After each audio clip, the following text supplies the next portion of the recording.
Klay Thompson being relegated to coming off the bench for the first time since 2014. And now my initial thoughts of this, I'm very surprised that they ended up moving Klay Thompson to the bench. He was definitely playing like he deserved to be on the bench, given how he's been shooting really badly. But seeing all that he's done for Golden State, I was a little bit surprised seeing him come off the bench. I was expecting maybe like fewer minutes while at the same time still starting, but I guess coming off the bench was sort of the next step for Klay Thompson, given how he's sort of been the reason why the offense isn't the same as it once was for Golden State. When I think of Klay Thompson, I think of one of the best sharpshooters that the league has ever seen. He's one of the Splash Brothers with Steph Curry. Like, he's lethal from out there. He consistently averages 40% from three. He always, whenever he's open, it's almost always going to go in. Catch and shoot shots are his specialties. All of that, that's his persona. That's the kind of player that Klay Thompson is, and that's the kind of resume that he has. And so far this season, he's not been living up to that same player whatsoever. He has not been the same Klay Thompson that I fear. He's not Game 6 Klay. He's not 37 points in a quarter Klay. He's not 14 three-pointers in one game Klay. Like, those are the types of performances that Klay Thompson had religiously in every single season. And he hasn't had one up until now. I mean, the second he comes off the bench, he just immediately decides to perform all of a sudden. But this season, he hasn't been the best player, obviously, and he's been a little bit disappointing up until this game.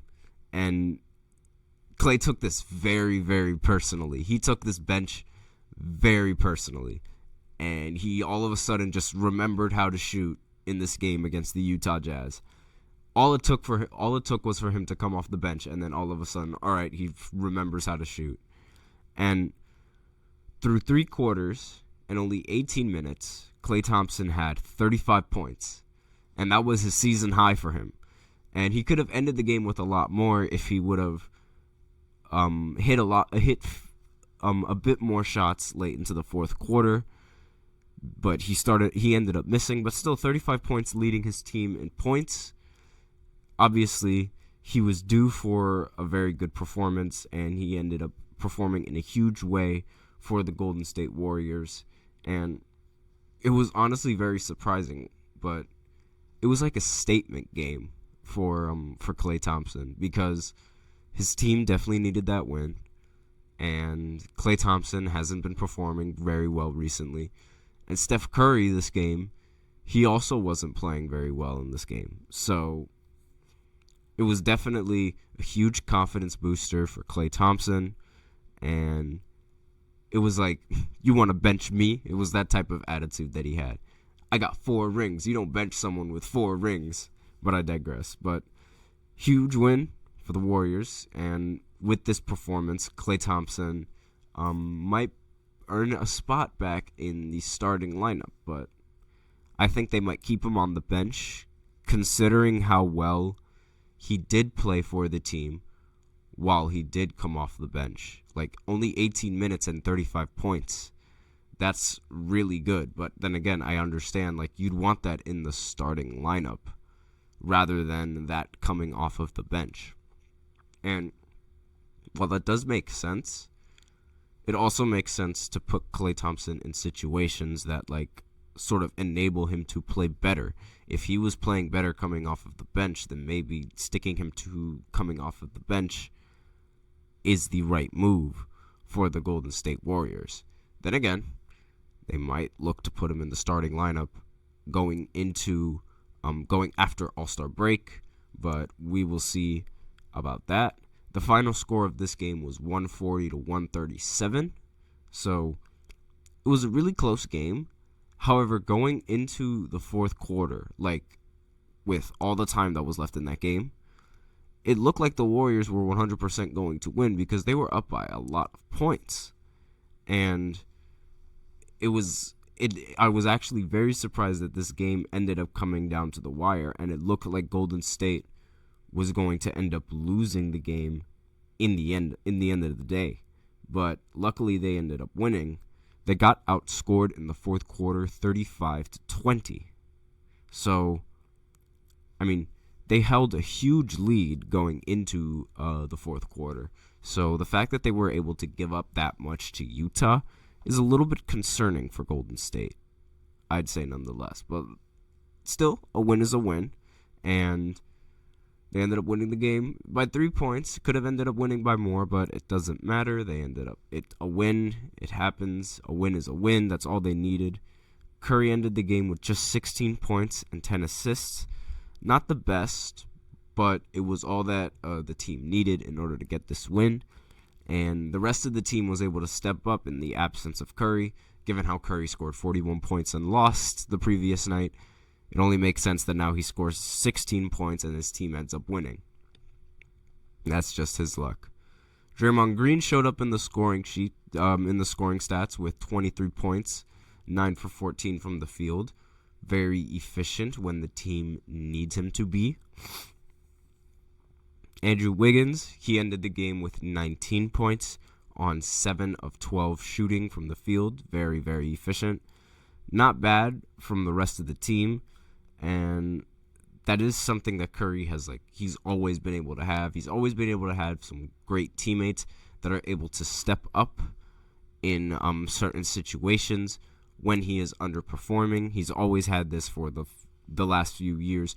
He's had the best of Jordan Poole. He's had the best of Andrew Wiggins. He's had the best of Kevin Durant, the best of Klay Thompson. So many great players to lift him up when the going gets tough. And that alleviates a lot of stress coming in from Steph Curry so that he doesn't necessarily have to always perform in a lot of these games. And that enables him, since he is a shooter, a lot of pressure going into shooters, the pressure that shooters face going into a lot of these games is very difficult. And if you rely on only shooting, you have to be efficient with the ball when you're shooting. And not being able to get easy looks. That's why you see a lot of these players go for fouls, because they want to remain efficient, and the best way to be efficient is going to the line. But Steph Curry doesn't necessarily go to the line, so he has to be efficient at shooting the three ball. And with that in mind, it's a very difficult task given his reputation as one of the best three-point shooters that the league has ever seen. And Klay Thompson, he also had some words for after the game and with his performance. He said, "You can do two things. You can pout or you can go out and respond." And obviously, Klay Thompson chose to go out and respond, and he responded in a big way. Is this enough to bring him back into the starting lineup? I personally think that the Warriors might keep him on the bench simply because they were able to win the game and he was able to perform a lot better coming off of the bench.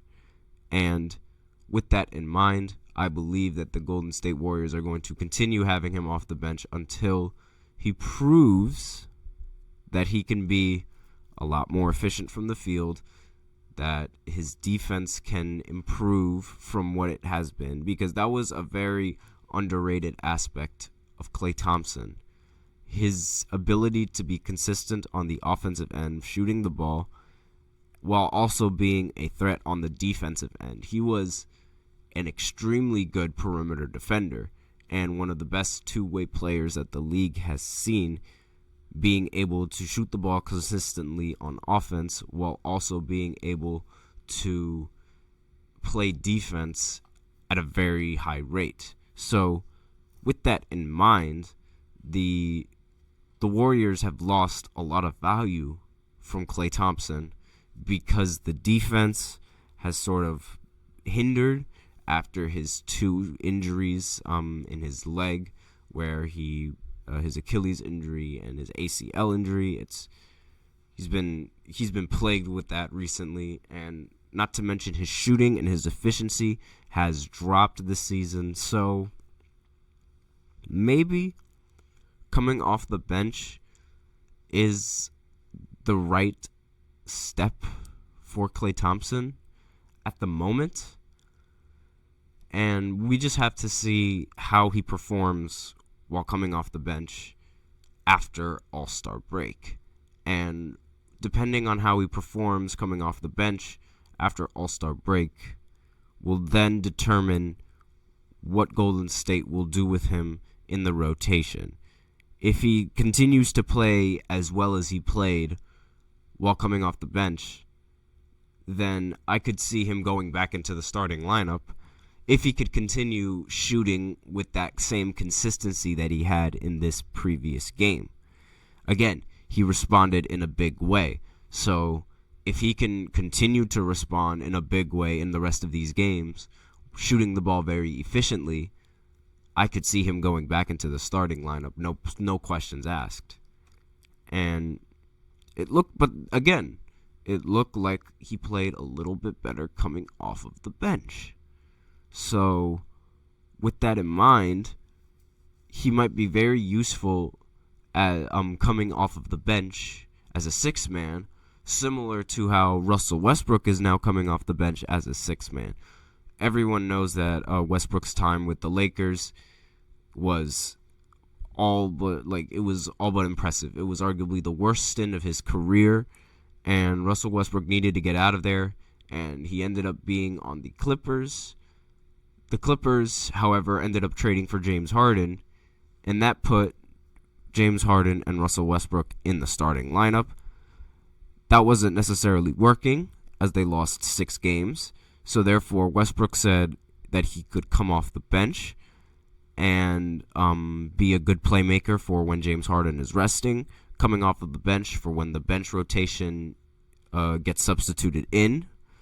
And so far, it's been proving a very good move from the Clippers, bringing Westbrook off the bench. So, with that in mind, that is definitely a possibility. And we have a question in the chat. Do I think Klay can ever get back to his old self? Well, he definitely showed that he could in this previous game. So that's definitely a possibility that he still has it in him. But we have to see for how he performs against the Lakers after the All-Star break. But he definitely could. He just needs to hit shots. That's really his only problem. It's the fact that he's inconsistent and that he's not really hitting a lot of the shots because, again, his defense isn't the same. So when your defense is not the same, your offense has to at least be a little bit consistent in terms of, because if you're not hitting shots, you're just giving the other team a lot more possessions to score. And if your defense isn't good, you can't make up for the fact that you missed the shot.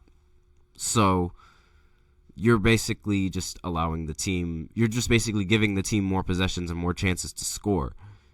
And you need to be consistent on the offensive side so that way you could continue to score. And if you keep getting threes, which is what Klay Thompson is good at getting, if they're getting twos, you're eventually going to continue to outscore them. So he definitely could get back to his old self, and I could see the Warriors using him in the starting lineup if he continues to play as well as he did this game. That's the key factor.